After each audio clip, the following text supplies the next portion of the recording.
But Yeah. Let's try to keep going. Well, we have a connection again. Marvel versus Capcom Infinite. It's certainly a marvel that this exists.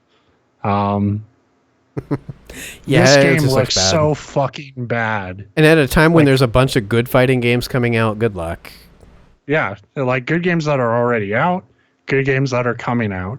Like, and they're trying to solely sell it on the story. So they're doing like the opposite of Street Fighter V, where it was like, oh, this is an esports thing, so we kind of have to rush it out. Like, this is like, oh, our story mode's going to be so good. And it's like, fighting games already have good story modes, and yours looks like ass. The popular thing going around is the Chun-Li screenshot. What a fucking horrific character model. Well, I saw the Dante one too. Dante's terrible. The meme was one of these was created in what 2007, one's in 2017 or something like that. And like, can you guess which one's which? And it's like, yeah.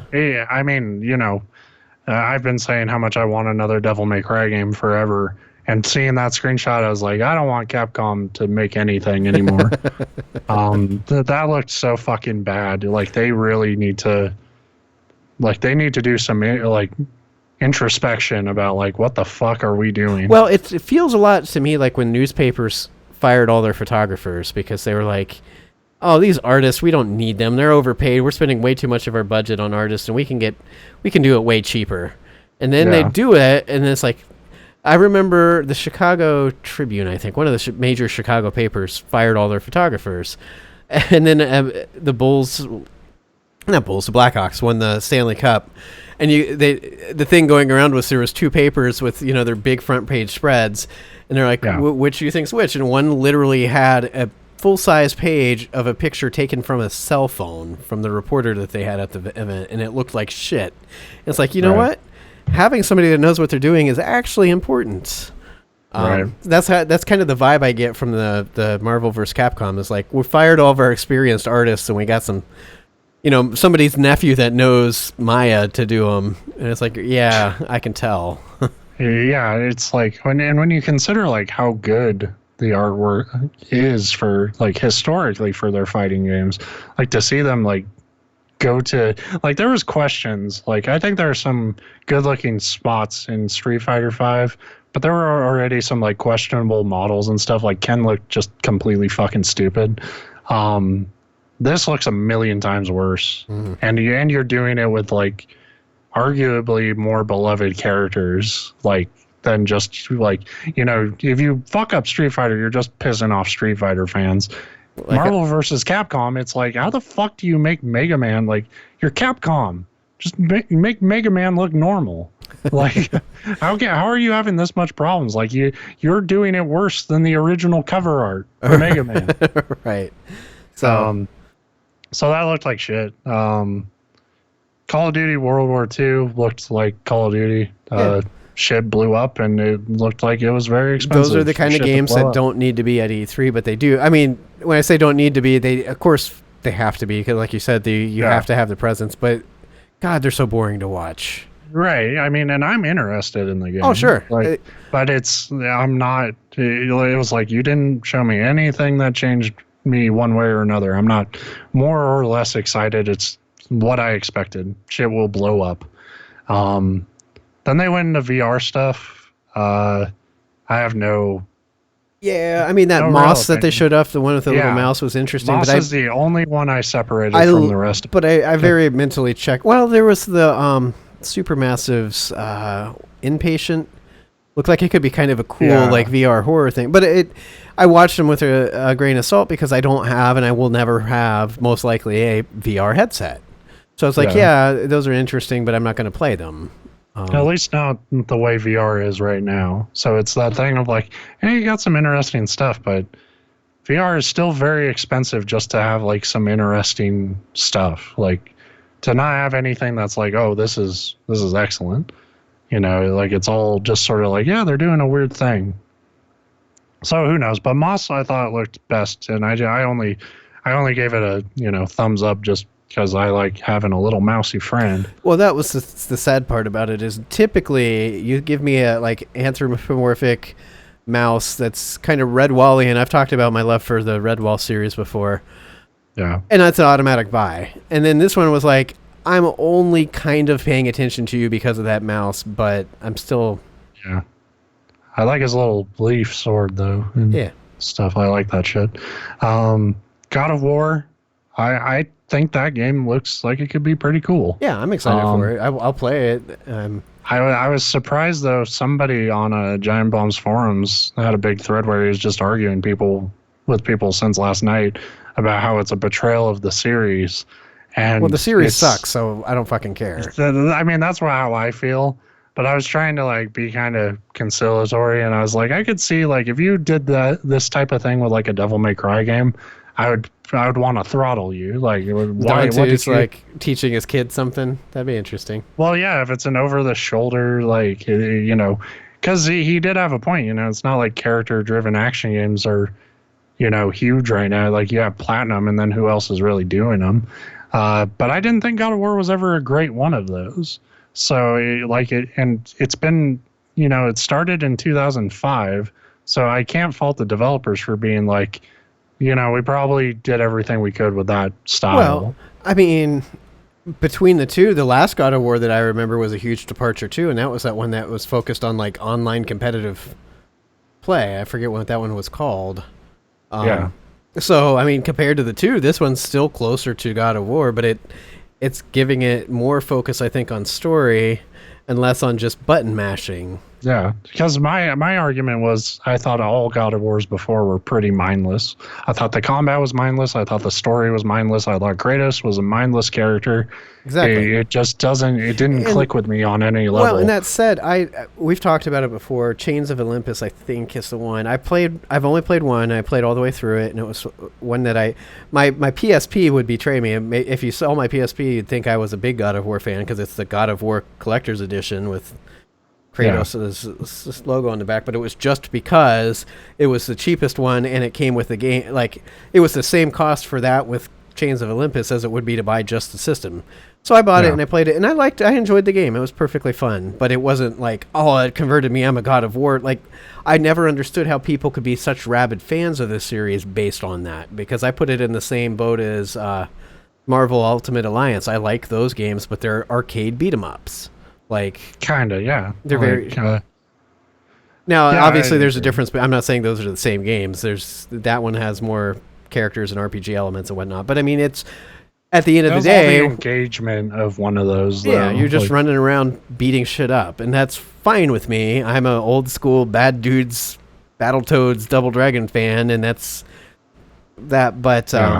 But anyway, it's a betrayal. Like, saying it's a betrayal to me is like, you got. That's a little dramatic, but like, and it was funny because he said later in the thread that he only played like God of War 1 and 2, and I was like, well, I'm happy to tell you, there's like fucking 5 other games. Well, if he's only played 1 and 2 and he's calling it a betrayal of the series, he's the reason they're betraying the series, because he obviously hasn't been fucking playing the other games. Right. Sure. That's the whole point. They're like, we need to get people back.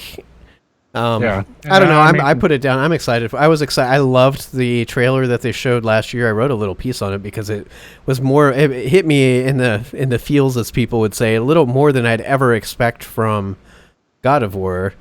And then they haven't really showed anything in the year in the between. And then what they showed in the Sony presser looked pretty interesting.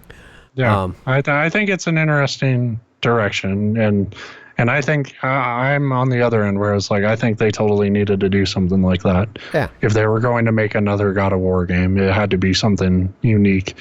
They showed Detroit. You were probably higher on it than I was. I thought that looked like fucking garbage. Oh, I do too. Now, okay, good. Last year they showed it, and I was like, it was one of those, because last year they didn't. I didn't find out it was a David Cage game till the end. They smartly were like, here's the game. You're like, that looks kind of cool. It could be an interesting setting and interesting concept. They're like, from David Cage. Like, well, fuck. Ah, damn it. And then this year it showed that it was from David Cage. It's a shame, because it's an interesting setting. It's an interesting concept. And then it's like, oh, look, the police are coming. Choose one of 3 actions that you don't have to carry out. It's like, it's a choose your own adventure book. which is in and of itself isn't even terrible to me. But then it's when you can see it's when like the game is so transparent about it. Like I shouldn't be able to see the wiring, you know, like when you in a fucking E3 demo. Where I'm just like, okay, this is like I was like, this is just a choose your own adventure game, and it's like I don't want to. And then it shows why David Cage. The long running joke is that, and it's only half joke, is that he wanted to be a movie director but couldn't make it, so now he's going into video game. And the reason I'll be as mean to him as I am, because I've backed away from that a lot. I realized, enough negativity, but he acts like video games are broken and he's the savior that's going to bring video games into the true art form. Like other video games are just lowly games and his are masterpieces and his are shit. There was the line of dialogue that I said something about, and then other people were like, "Yeah, I noticed that too." Where like the main character is Marcus, and he's like, "We'll follow you, Marcus." He's like, "Okay, follow me." It's like they literally like, just said that, right? Yeah, the writing is crap. They try to be like socially make these statements, but they're all so shallow and dumb and badly written. People liked. Some people liked that. What was that? Two Souls. I forget the full name of that. Beyond Two Souls. Beyond Two Souls. I hated it. We've talked about that to death.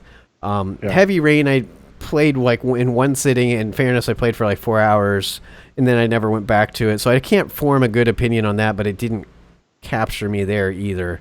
Right. But it's just like he wants to tell movie stories, but he's bad at telling stories. He's not a good writer, and once you're in the thing is like a choose your own adventure type style game can work. The problem is you can't have it. I don't think in 2017 you can structure it in that way of like, all right, well you do option A, B, or C. Like when players make choices, they should be choices that feel natural. Yeah. And there's ways to subconsciously lead players in a direction like that without literally pausing the action.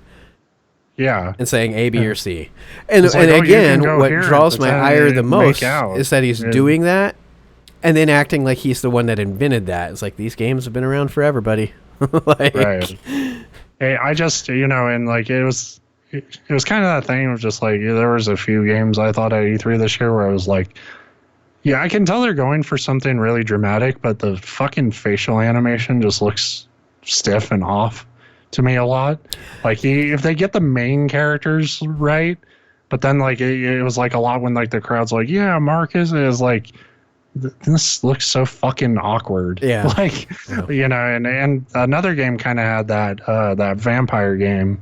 I know. Because I've had that game. I've been excited for that since way before E3. Like I've been following it for a long time. And to be fair to David Cage, like Vampire looked a lot worse to me about this. But it's just like you're having a conversation with them and they're just kind of staring off into space. And it's funny because this is to dive in more further into art than we need to on a video game show. But I do have a little bit of that background.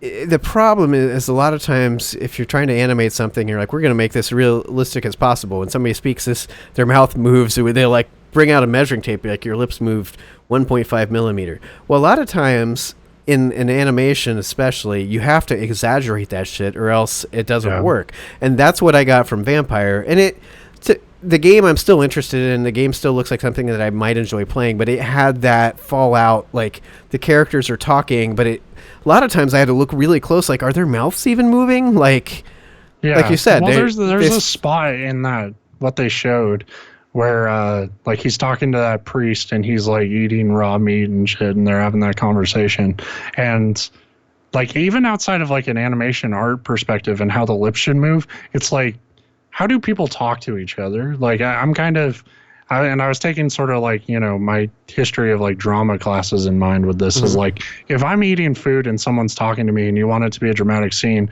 I don't stop eating food until like a certain point when I want to like say something like sort of assertive. You see it all the time in film and stuff. So like, why isn't he talking and kind of eating and not really looking at him? Like they have these stuff. Like there's no stiff animations. Right.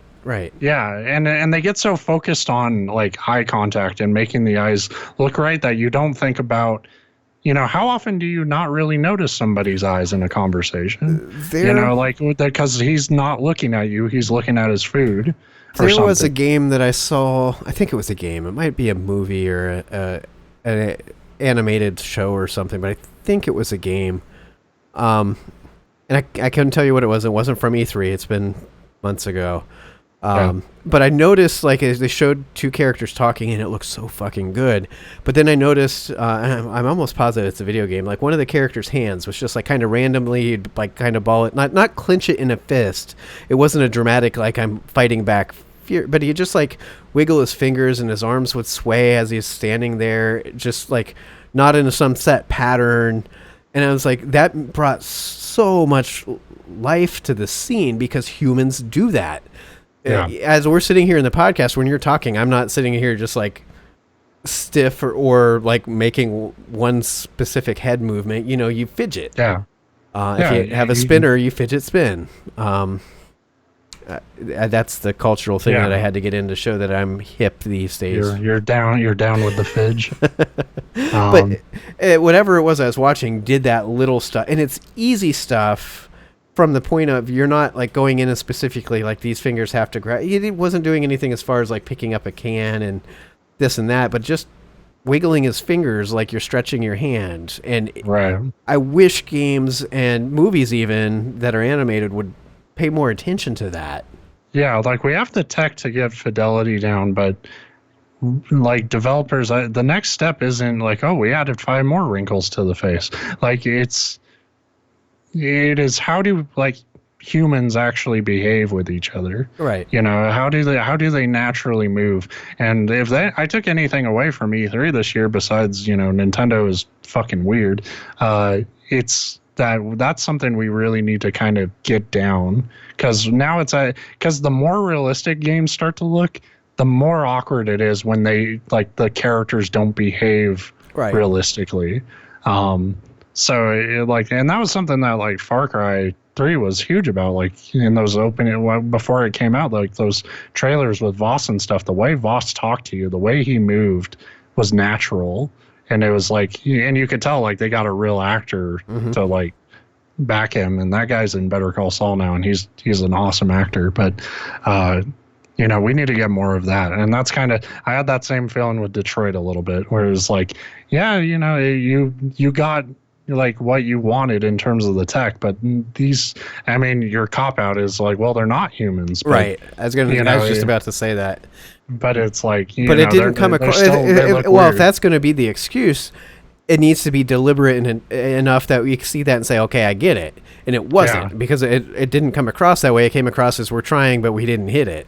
Yeah. It comes across as like, we're telling the story of robots having a human-like struggle, but they don't know.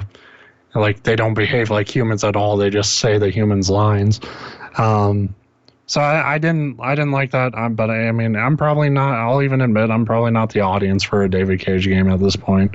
I think he is not a great writer, and he doesn't do anything to take advantage of video games that appeal to me. Because it's always that kind of choose your own adventure type, barely playing bullshit. Right. That it doesn't appeal to me. They showed Destiny 2. Looks like more Destiny 2. We've already seen so much of it that it seemed weird that it even had a spot on a presentation. But they got exclusive content, so I guess they got to pimp that out. And then they showed Spider-Man, which looked pretty good. Yeah, that surprised me. I wasn't that surprised, because that developer is very good. It didn't blow me away. It didn't seem like the type of thing you would end a presentation on. No, again, when they're waiting stupidly for From Software, and then they're like, and here's the last big surprise, and it's like Spider-Man, you're like, yeah, it was cool, but that was like middle of the show, or even open the show with, not. Yeah. I think it'll probably be a pretty good game, and Spider-Man needs a pretty good game right now. And then Nintendo was the next day.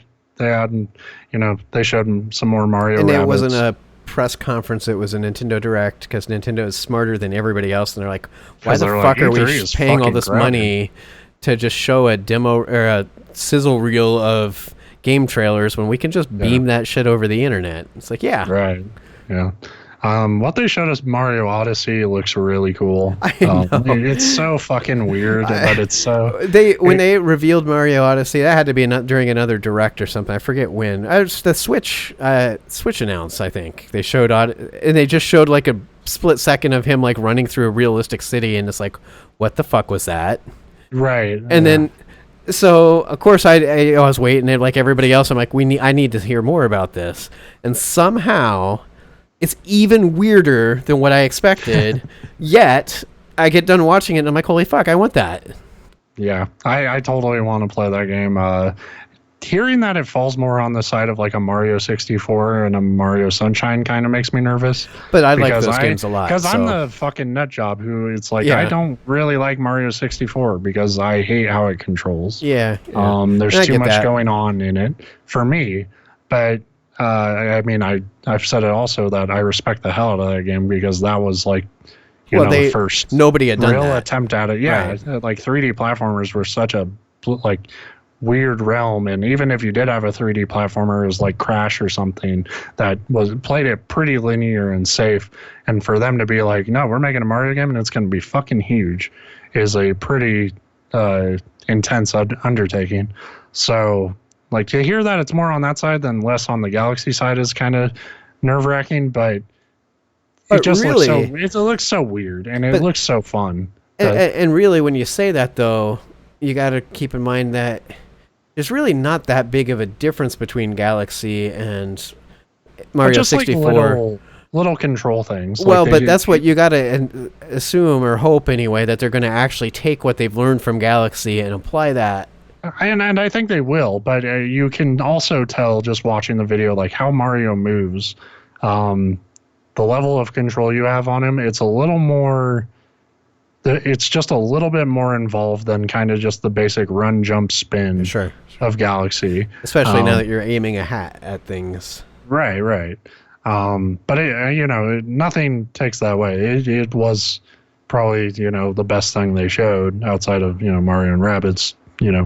Being just this big surprise. I knew they would show something for Odyssey, but they showed more of it, and that got me really excited.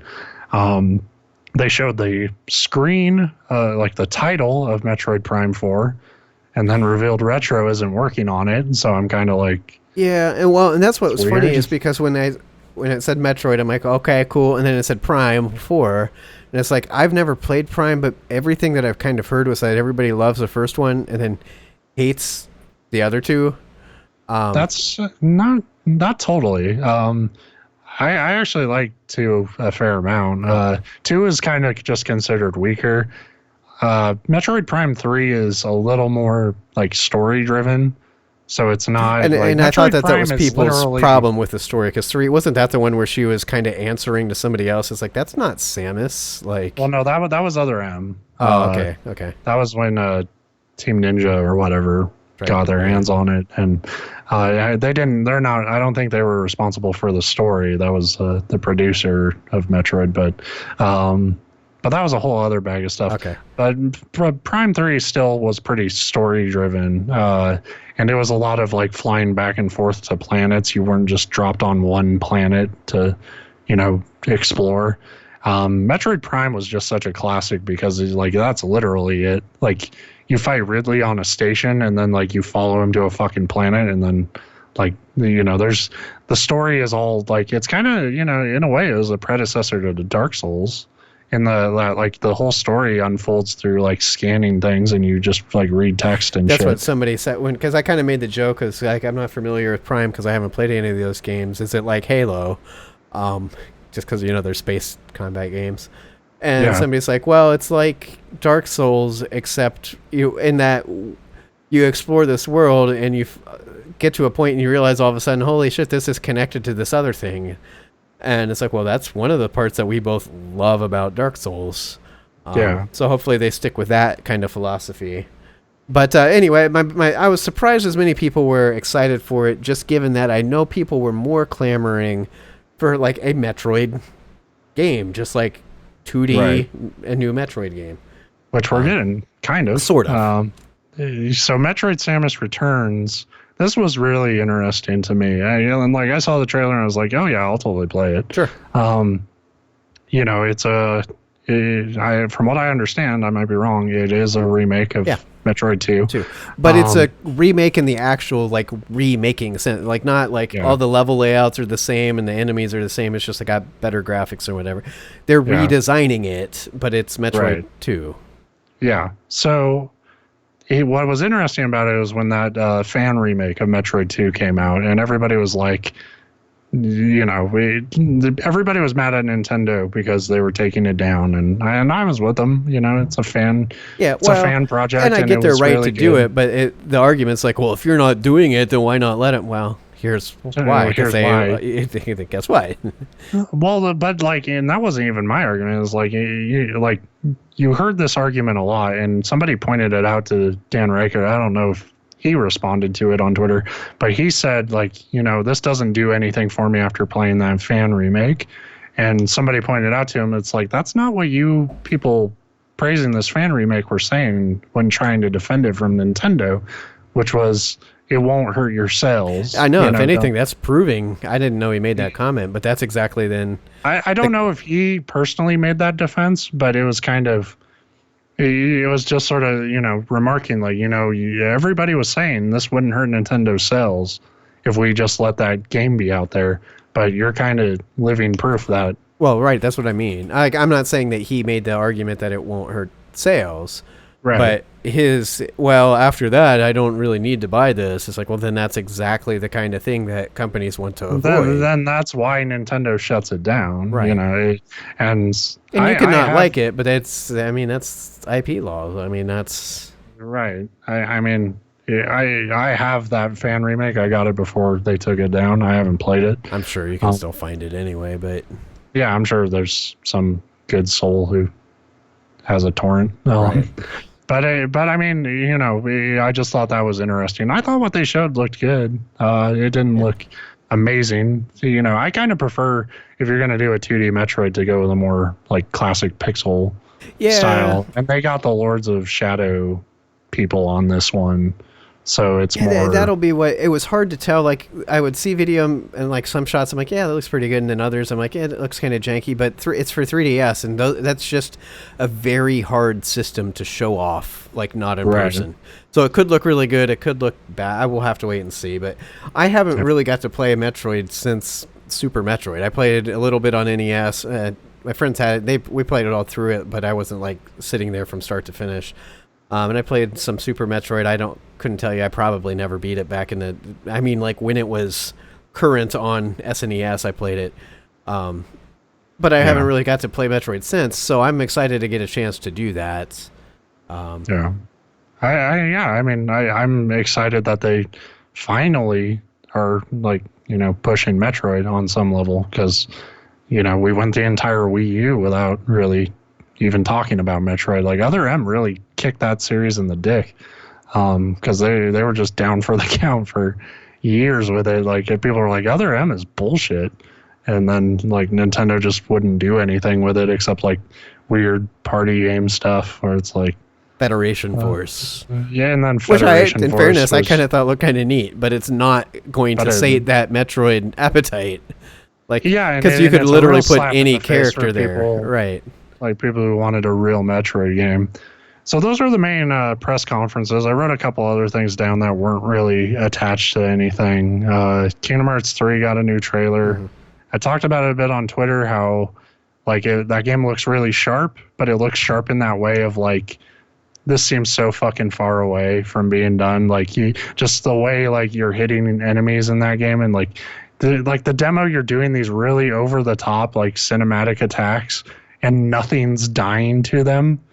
So it's just like, wow, you're either like not ready, or you're like, your character's just weak as shit. Yeah. And then like they showed like the boss that's in every Kingdom Hearts game. Sometimes there's more than one, but you don't show it in the fucking trailer. And it's the boss where it's the giant monster and you hit its feet over and over again. It's in every Kingdom Hearts game, but you don't fucking tell people that.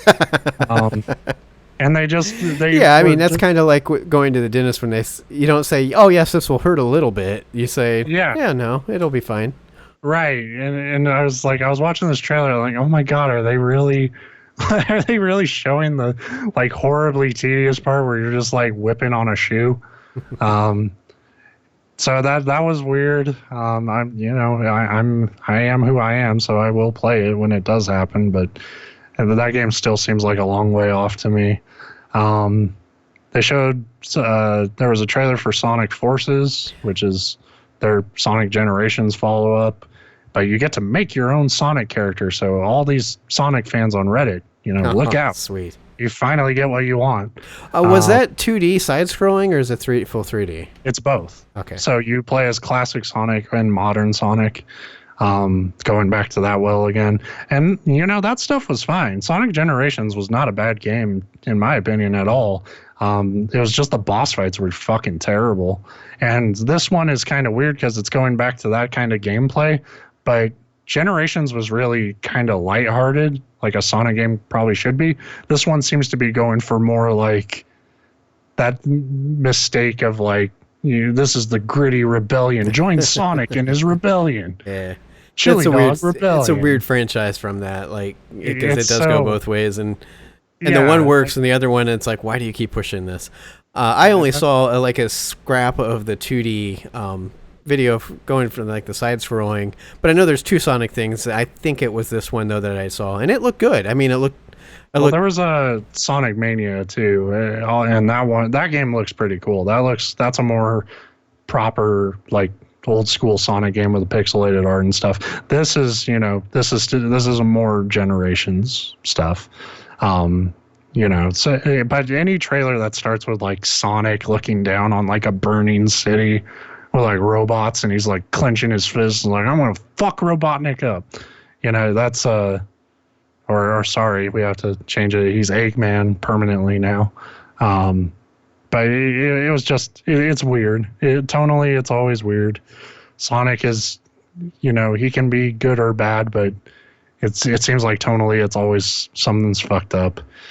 And just a few other things I noticed from E3. The last night probably got a lot of press. Yeah, for reasons they didn't want to. I've got that on my list, and I'd put UGG after it because Tim Sorrett, the guy at the center of this, I followed him on Twitter for a long time, and I was unaware of any of this because I'm very disinterested in any of this whole shit anymore. Anyway.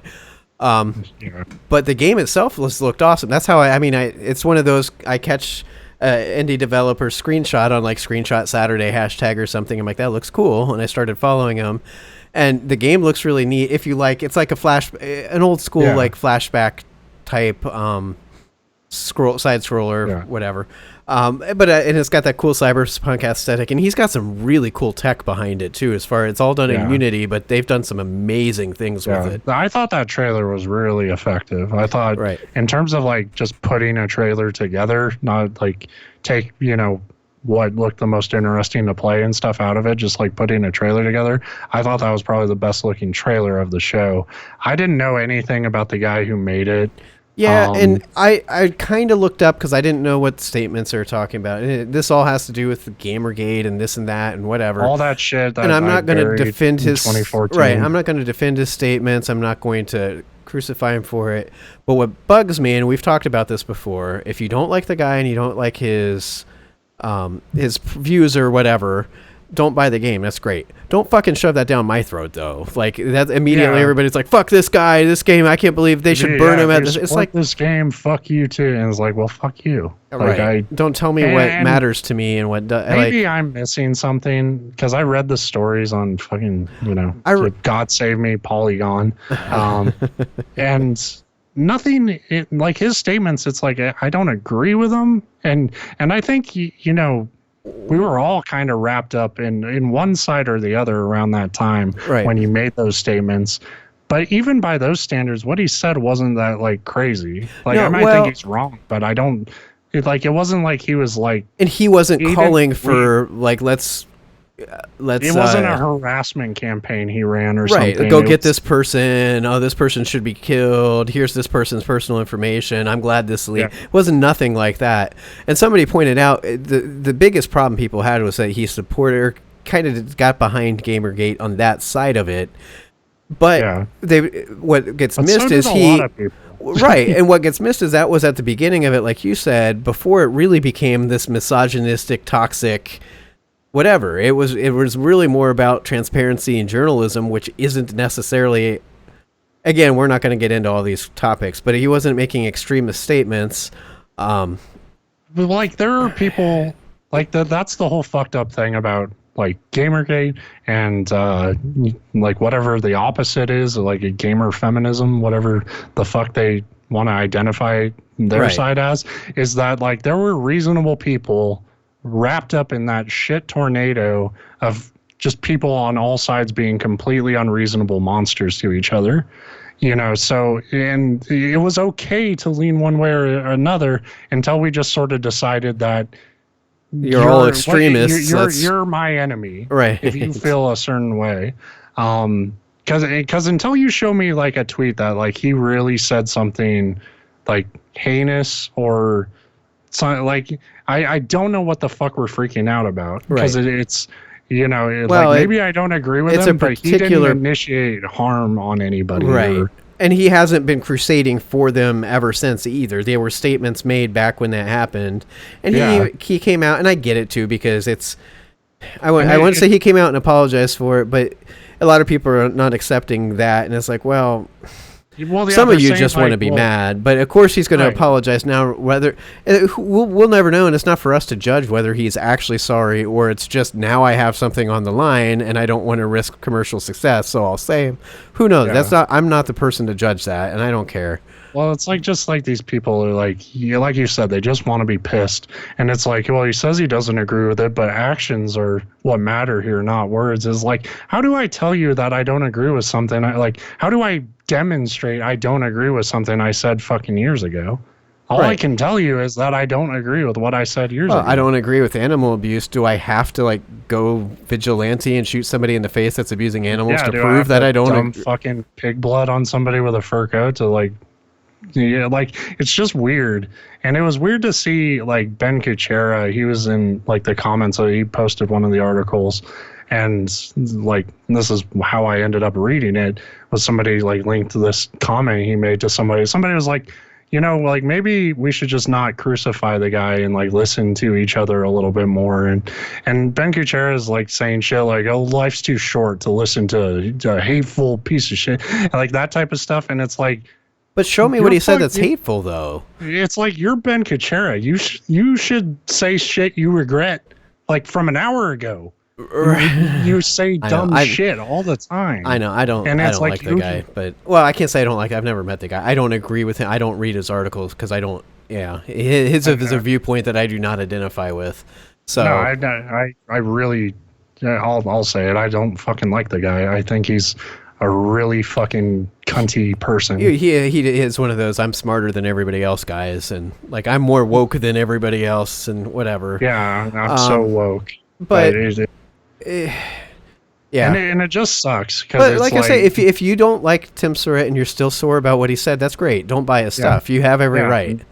You're not forced to, but like don't. It's that thing. Like don't. Here's what got me. Either back it up with evidence or don't fucking like torch me for being interested. The article I looked up today to find, because I find it's like I should probably, if I'm going to put this on my list, try to see what he actually said.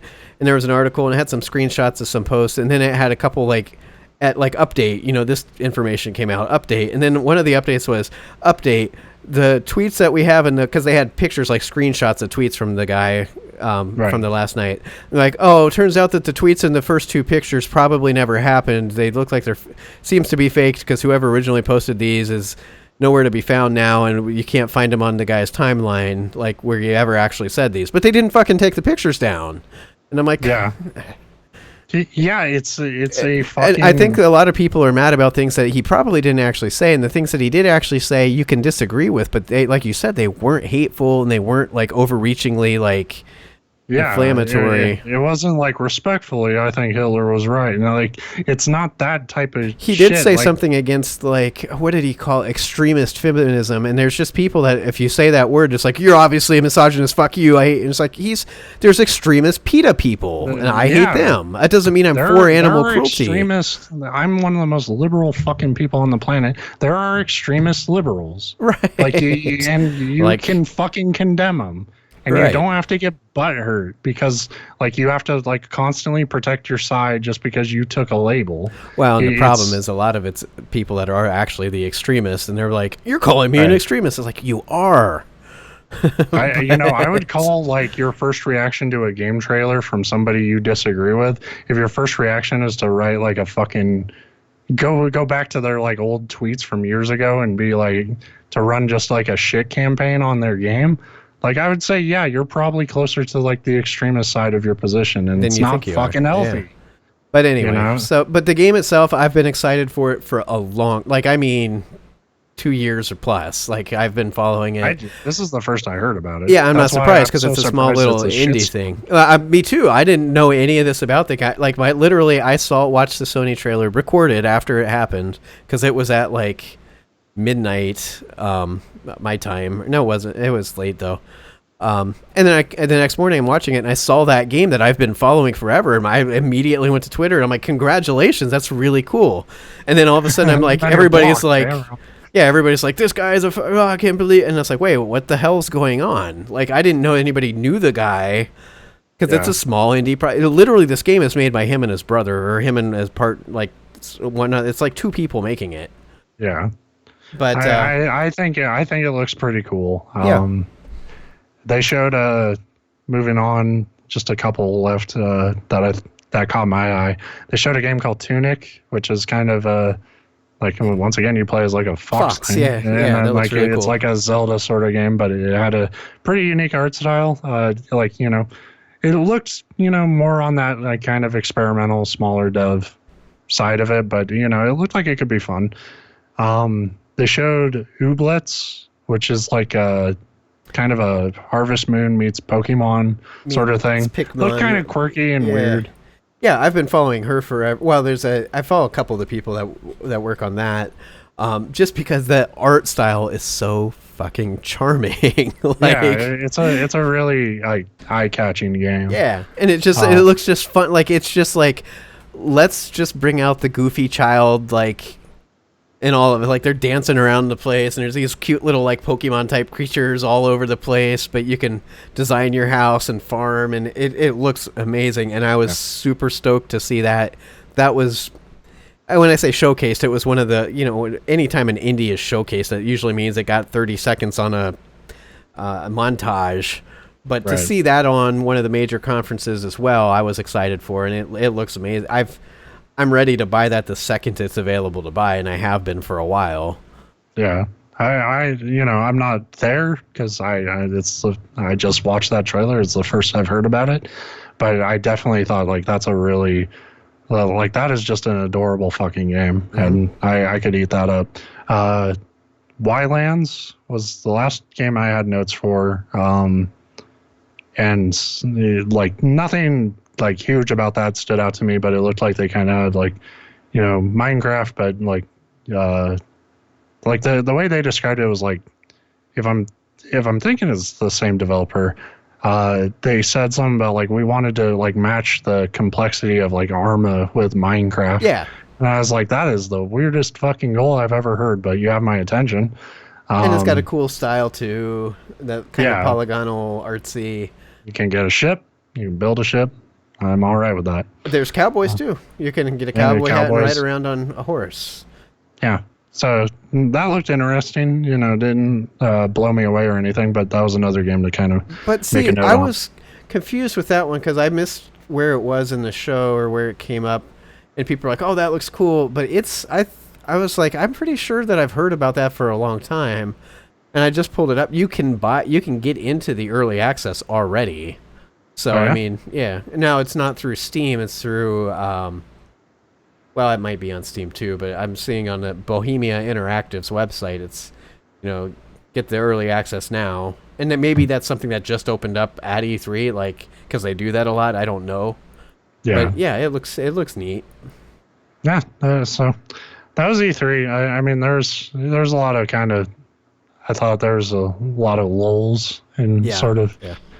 I was very bored through a lot of the presentations, but yeah, but I mean, there's enough there that like I'm kind of after sort of retreating into a cocoon of Overwatch like the last month or so, it was kind of weird to come out of that and be like, oh shit, there will be shit to play soon. And it's funny because I get in this place, and a lot of people do, and a lot of people get sick of it. But like when I sit and was watching, and I the one thing about not watching him live is I'm sitting here watching him recorded and making snarky comments about things that everybody else watched like the day before, and they're talking about other things. Right. But that's just like my natural response is to make like stupid jokes and be snarky. But even the stuff that was boring, like you pointed out, the great example is the Call of Duty World War II. I'll make snarky comments out the ass for that, but don't mistake that for like, oh, this game shouldn't be made or it looks terrible.